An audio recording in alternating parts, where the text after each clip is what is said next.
Good afternoon and welcome to Woman to One Wednesday.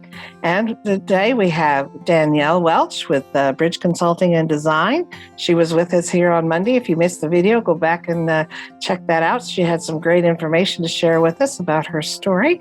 Good afternoon, Danielle. How are you doing today? Hey, I'm good, Teresa. Thank you. And today she's got a little bit different aspect. This is going to be an interesting topic. She's going to talk to us about how she went through some of her struggles of comparing herself to information on the social media and how we can stop doing that and becoming our own real selves. So, Danielle, I'm going to turn it over to you and let you share a little bit about what your story is about comparing yourself to the online world. Yeah, so this topic is really, really near and dear to me because I think it was one of my greatest struggles. And there's the saying out there, I don't know who said it, but my mentors always said to me, like, your greatest struggles will become your greatest victories. And so this was a huge area for me.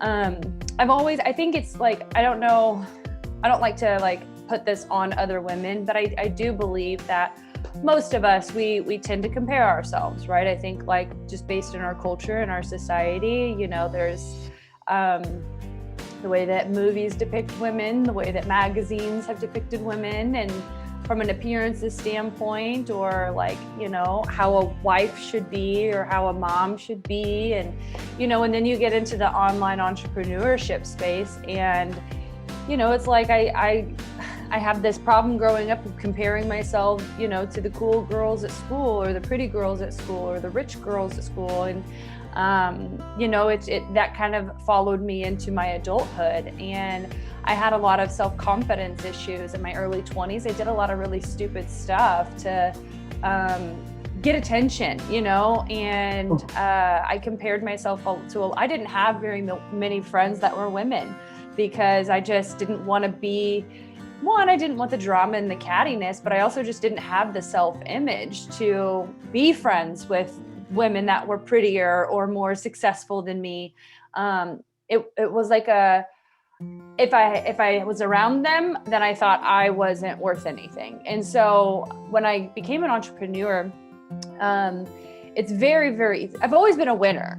So I've always been competitive, and I played college volleyball. I played high-level volleyball in high school. So I've known myself always to be someone that is a winner. But when I became an entrepreneur, that competitive drive in me and that desire to win also matched with this issue of comparing myself to other women, in the online space. It really began to play a toll and take a toll on my self-image as an online entrepreneur. I'm a social media marketer.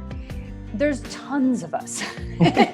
There's so many people out there that do what I do. And I got so caught up my first year in business for myself back in 2018. I got so caught up in seeing what all these people were doing. I talk about Amy Porterfield, and I talk about Jamie Luna, and I talk about these big social media marketing influencers. And I was so Jenna Kutcher, who has this amazing podcast. I was just wow, I can never be like them. I'm never going to be able to do this. And me comparing my present self with the women that they had become to be who I saw them as.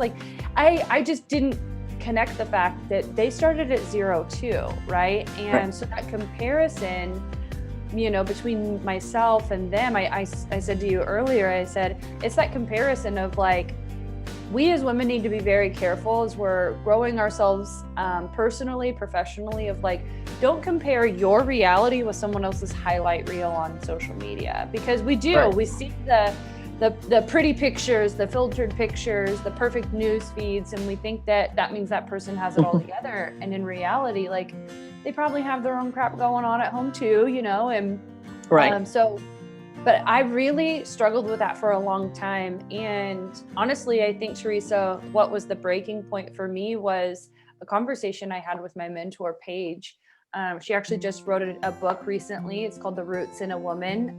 It just released here in April of 2021. And she hits on this chapter of comparison. She hits on a lot of different things that women deal with. So anxiety, comparison, people pleasing. I mean, there's like 30 some chapters. And before she wrote the book, she walked me through her own experiences of comparison. And I think the moment of freedom, Teresa, for me was recognizing like, wow, one, I'm not alone in this. Like, I'm not alone in the fact that I do compare myself to other women, but two, she began to speak into me about the greatness inside of me, what she saw that was good. And she taught me how to speak positive affirmations over myself and start to see myself as who I wanted to become, not maybe who I was now. And I stopped following people on social media that were intimidating to me. I actually stopped following Jenna Kutcher and Amy Porterfield. And I just didn't let myself be tempted to go and look at what they were creating, look at what they were doing, to compare myself. And I kind of had to go cold turkey.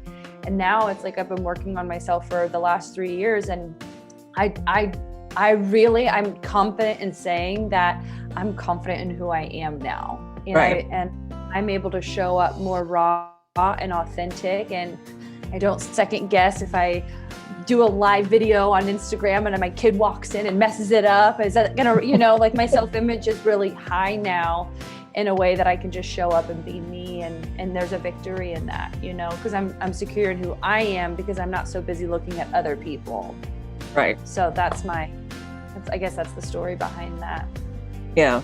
Well, and I understand completely, because that was one of the things that was difficult for Afternoon Social was I need to get on videos. Well, with being heavier and not looking like everybody else. So I understand completely about comparing yourself to how other people look and how are they going to perceive me. And it's like, but I have a talent of bringing out things in women, and I have a talent of connecting to everyone. And so it's like, why are you holding that back and not sharing that, and instead of worrying about how well do you look, or I'm not as good as somebody else. So letting go and being part of that. Say, I've got something to share too. Mm-hmm. Yep.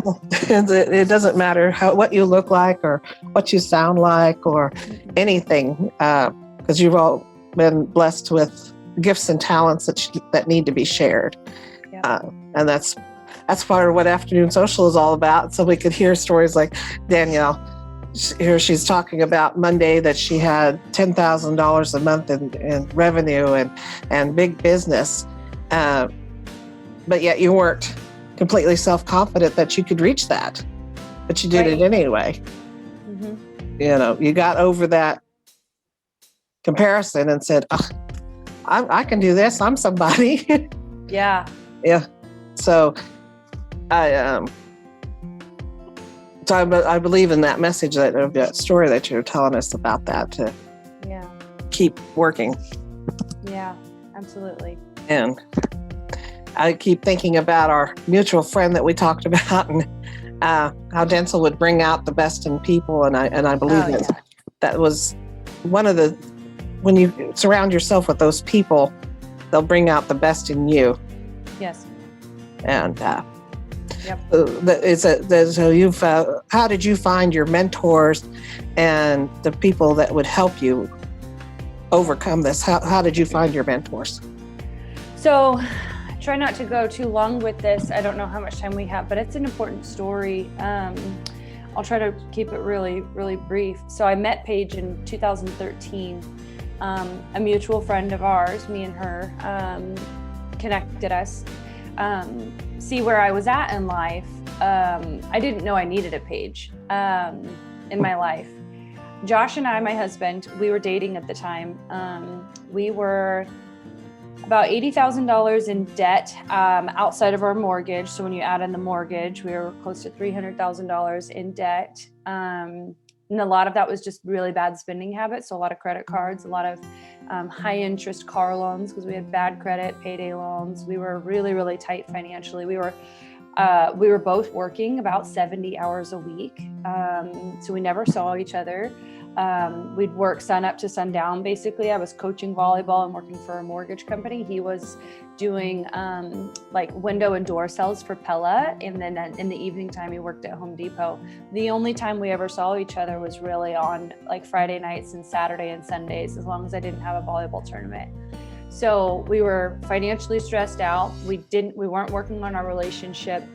And we also had a drinking problem, and not exactly the best recipe for a thriving relationship. Right. Exactly.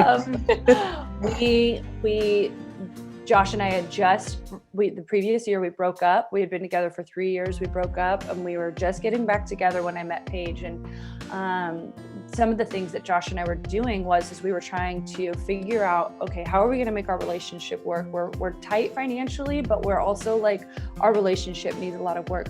We had no idea, Teresa, what we were looking for.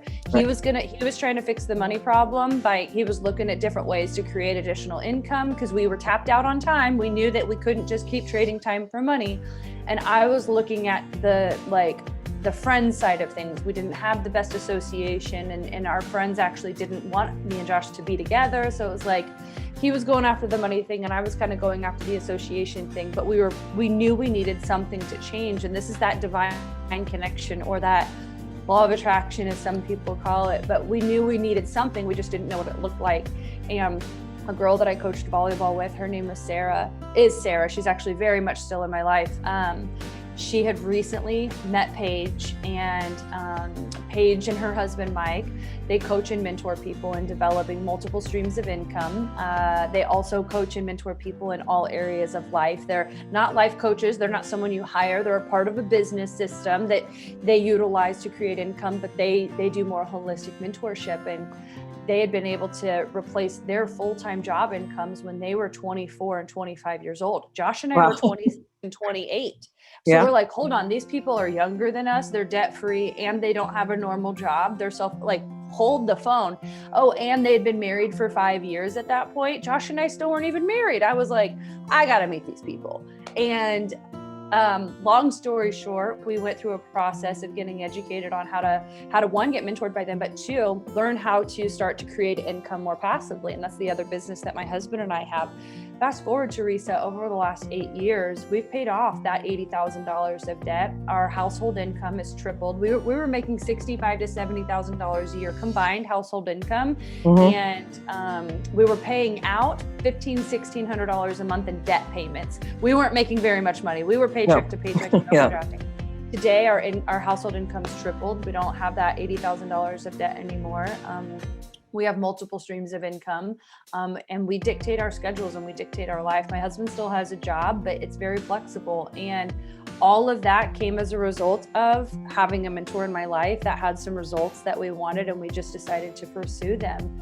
And this is my word of advice, find someone who has some results in life that you desire and see if they're willing to take you under their wing. Life coaches are great.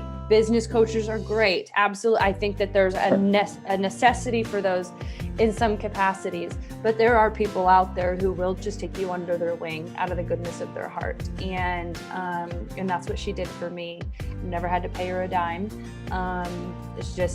This is her way of discipling people, in a sense, if that makes sense. And so I'm very thankful for that divine connection, because it changed my life. She's my girls' godmother now. Cool. And they're very, very much a part of our life. So that's how I found her. Fantastic. That's a wonderful story. And I'm glad that you've shared this today. I think this is something that'll really touch some other women, that we just have to keep going and keep looking for people. And I know I'll keep following Danielle, because she's a, what they call a mover and shaker. Is that a little old term? But yeah. No, I like it. I like it. Yeah, movers and shakers.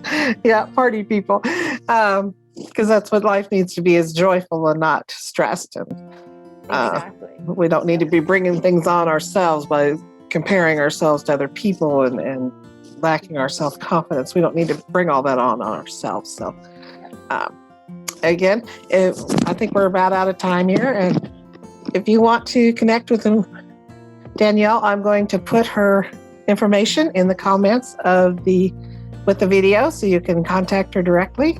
And thank you again for joining us, Danielle. I've had a great time talking with you this week. Yes. And we'll probably hear more from her later on, too. Bye-bye. Bye-bye.